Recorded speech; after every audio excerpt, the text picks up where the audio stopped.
यहाँ पे जेपीएससी आंदोलन में विधानसभा में छात्र पहुंच चुके हैं। आइए हम उन छात्र से बात करते हैं जो असल में जेपीएससी का एग्जाम दिए हैं, उनके क्या मांगे हैं और इसके बाद अब ये क्या करेंगे, तो उनसे हम बात पूछते हैं। आप जैसे यहाँ पे आ गए हैं, मल्टीपल लेयर तोड़ के आप यहाँ पहुँच गए विधानसभा में अपनी बात रखने के लिए, अब इसके बाद क्या? इसके बाद जब तक एसएससी सीजीएल कैंसिल नहीं होगा तब तक हम लोग कुछ मानने वाले में से नहीं है। तो आप लोग मतलब यहीं पे धरना दे के बैठे? बिल्कुल यहीं पर धरना, अरे वहाँ बैठे यहाँ बैठे दोनों एक ही है। मतलब हम लोग जब तक हम लोग की मांगे नहीं मानी जाएगी तब तक हम लोग यहाँ से नहीं हटने वाले हैं। तो इस बार आपने जेपीएससी एग्जाम दिया था? जी दिया था।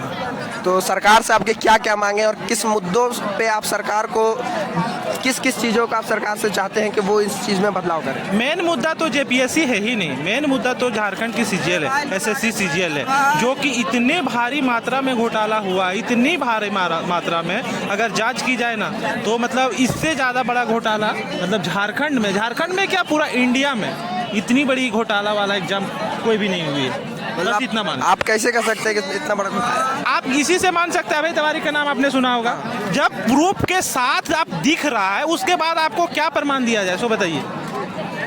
तो जिस प्रकार हम देख रहे हैं कि जो छात्र हैं वो आक्रोशित हैं, जेपीएससी का मुद्दा बनाया जा रहा है, पर में ये भी कहा जा रहा है कि जो एसएससी सीजीएल को लेके यहाँ पे छात्रों में जन आक्रोश भी देखने को मिल रहा है।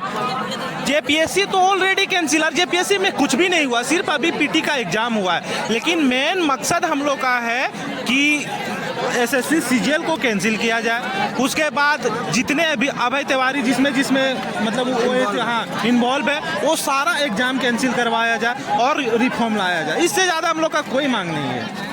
तो आप यहाँ सुबह से कब से बने हुए? हम लोग कल से आए हुए हैं। कल हम लोग हजारीबाग से, हम लोग का स्टूडेंट है भाई। आप समझिए कि हम लोग कलम पकड़ने के थी में हम लोग को यहाँ पर धरना पे बैठना पड़ा। इतनी बदतर स्थिति झारखंड की हो गई है। तो यहाँ पे पुलिस ने लाठीचार्ज किया था, गैस चलाया था और वाटर कैनन चलाया था, इस पे आपकी क्या प्रतिक्रिया क्या है? मतलब हम लोग की जिंदगी वैसे तो व्यर्थ है, ऐसे नहीं वैसे तो हम लोग को आना था, तो वो क्या लाठी चार्ज या आंसू गैस कुछ मायने नहीं रखता है, कोई मायने नहीं रखता है हम लोग के लिए।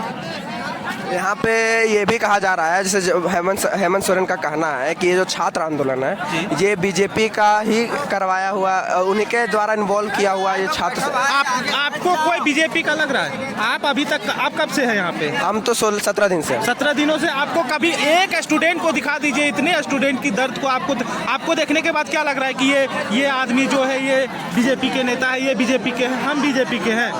नहीं, छात्रों का तो मुद्दा एकदम सही है, यहाँ पे छात्र खड़े हैं, पर यहाँ पे जो हेमंत सोरेन है जो यहाँ के मुख्यमंत्री है वो बार बार इसी मुद्दे पे बोल रहे हैं कि यहाँ पे जो बीजेपी है वो सब ये काम करवा रही है। अरे भाई वो नहीं, अरे हम लोग अपना दर्द लेंगे कि बीजेपी? हम लोग को नेता पार्टी से कोई मतलब नहीं है। हम लोग की मुद्दा सिर्फ सिंपल है, एसएससी सीजीएल कैंसिल हो, मतलब कैंसिल हो, और इससे ज्यादा कुछ नहीं।